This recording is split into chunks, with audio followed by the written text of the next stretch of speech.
hindi na kami tatanggap, well ako, hindi na ako tatanggap ng replacements. So kung magtanggal sila, hindi na nila i-replace. Iwan na lang nila kung ano yung maiwan, and kung wala mang maiwan dahil tatanggalin nila lahat, I already said that I will seek security arrangements outside of the armed forces of the Philippines already. Parang more on private na, mag-outsource na lang kayo. I mean, kasi normally naman, di ba, pag vice president, may naka-designate dyan from the AFP, from the PNP.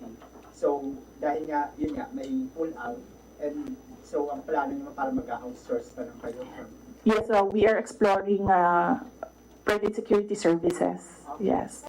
So, my husband, ma'am. Huh? Would that be construed as a private? No, because there are professional security services.